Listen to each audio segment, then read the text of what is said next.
Hey guys, it's Will Fleming for Force Fitness coming to you today. Gonna go through just one of my favorite series for the core, especially for our athletes. We're big on antis, anti-rotation, anti-extension, all that kind of stuff. And this is just our anti-extension series. Super simple. Just want to give you guys some coaching points on a couple exercises in the anti-extension series to make sure that your athletes have strong cores, they can hold up to the pressures in sports. So we got Matt here. Matt's a really strong dude, so we're gonna try and make sure his core gets some work today. The first in our series is just gonna be a normal plank. So Matt's set up right. We always set up bottom up, and so he's on his elbows. And we're just gonna have him come up, like push up, so he's in his plank. And what we wanna see is just a pretty tight position here. I'm always lifting the hips just a little bit so I can get a more neutral back. What I don't wanna do is have our athletes have that swoop in their back, that low back rounding like that. So we'll keep Matt's core up just a little bit. This is tight. If we see some rounding here, we want to get tight and squeeze the shoulder blades as opposed to having like a kyphotic posture. So tight here, we're good to go. One thing to give your athletes to think about, we'll show with Matt, is when he's here, I want him to think about using your abs to just crunch down as hard as you can. Now I want you to think about side bending to this side as hard as you can. Now to this side as hard as you can. Just squeeze, squeeze, squeeze. Now keep the crunch going. Crunch down hard, hard, hard, hard. And what we're trying to do is idealize that thought of this really, really tight core. And when you get your athletes to really crunch hard, they side bend hard, they're gonna feel it really hard. So you can go ahead and go down. So plank is our first one, trying to visualize that really tight and braced core. The next thing we're gonna do is start adding a little bit of movement to our anti-extension series. So we're gonna go to a rollout on the ball. So we're gonna have Matt set up on his knees. We're gonna go to a plank on the ball first, get Matt in good position. So he's just gonna get in a plank position, and just the ball adds a little bit of instability, right? So plank right there, he's got a little instability there. If we wanna make that a little harder, we can have Matt draw circles with his elbows. Yeah, so that's a stir the pot. We'll go both directions for equal reps. So, yep. And then the other one we can do is just push his hands in and out, right? Yep. Try and extend out further with those hands. Stay tight. Stay tight. There you go. And come back. All right. So that's our plank series on the ball. We add a little instability. We also add a little shoulder integrity so that core stays up when we do the in and outs, when we do the stir the pots.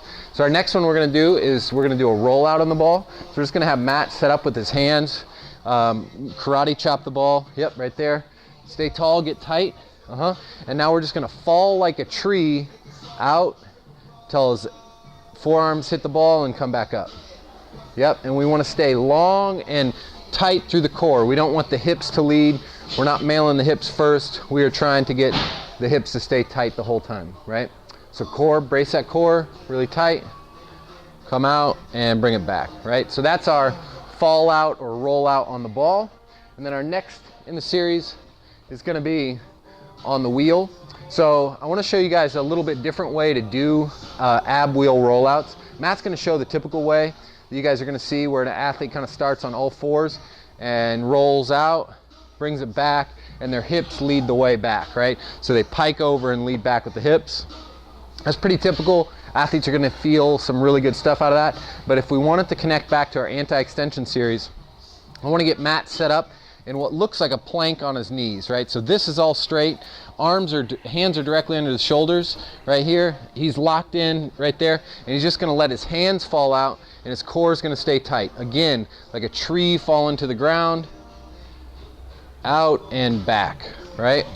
So pull up just a little more. So yep, there you go, abs are tight. Now go out and back, right?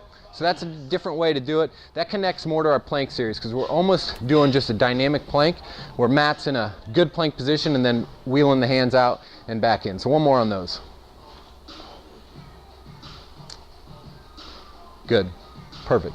And then our final in the series is going up to our feet. So Matt's pretty strong. I'm gonna let him go freely, but normally I would put an athlete about 6 or 8 feet away from a wall so that they have something to stop them when they go out. So Matt, let's go ahead and get up on your feet.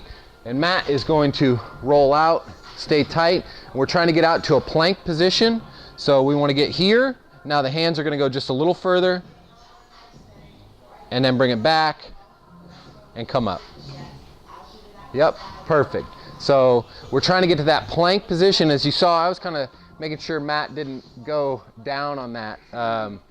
But normally we'd have a wall right out here so that the wheel can stop at a wall. So that's our final progression in our plank series, our anti-extension series. Start with a plank, move to a ball for a plank, add some dynamic motion, and we can go to a ball rollout, we can go to a ab wheel rollout, and ultimately progress to our feet. And if you get athletes who are doing wheel rollouts on their feet, they are super strong athletes just like this guy. So thanks for joining me.